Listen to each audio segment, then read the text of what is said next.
RR గారని నా patient Vizag నుంచి ఉండేవారు. ఆయన గల్ఫ్లో చాలా రోజులు వర్క్ చేశారు, బాగా సీనియర్ కెపాసిటీలో. ఆయన ఒకసారి యాంజియోగ్రామ్ చేస్తే బ్రహ్మాండంగా ఉన్నాయి రక్తనాళాలు, నార్మల్ కన్నా చాలా బాగున్నాయి గుండె రక్తనాళాలు. ఏంటి సార్ మీరు ఏం చేస్తారు అని అంటే ఆయన ఒక విషయం చెప్పాడు, నేను అందరు నడిచినట్టు ముందుకు నడవనండి, వెనక్కి నడుస్తాను అని.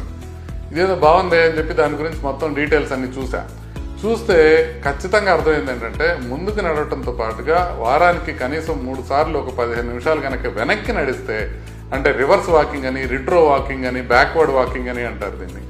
అప్పుడు మనం కన్జ్యూమ్ చేసే క్యాలరీస్ కన్నా ఇంకా 30% క్యాలరీస్ ఎక్కువ ఖర్చు అవుతాయి అన్నమాట. దాంతోపాటుగా మోకాళ్ళకి చాలా కంఫర్టబుల్గా ఉంటుంది, ఆర్థరైటిస్ తగ్గుతుంది, మన క్వాడ్రిసెప్స్కి బాగా పెరుగుతుంది ఎక్సర్సైజ్.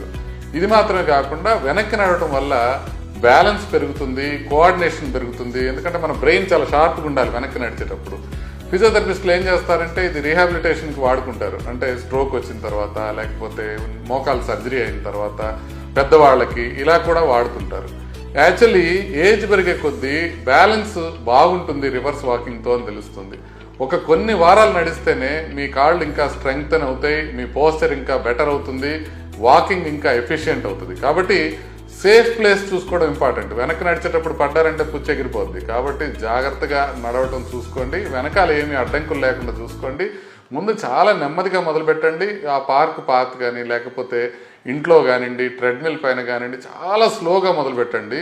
చాలా జాగ్రత్త తీసుకోండి. ముందు నడిచేటప్పుడు వెనకాల ఎవరినైనా పెట్టుకోండి. అలా కొంతవరకు మీకు అలవాటు అయితే కనుక మీరు వెనక్కి రోజు నడుస్తుంటే మీకు అద్భుతమైన హెల్త్ బెనిఫిట్స్ ఉండే అవకాశం ఉంది, గుండె పరంగా కూడా ప్లస్ మోకాళ్ళ పరంగా కూడా. కుదిరితే ట్రై చేసి చూడండి, కానీ చాలా జాగ్రత్తగా ట్రై చేసి చూడండి. నమస్తే.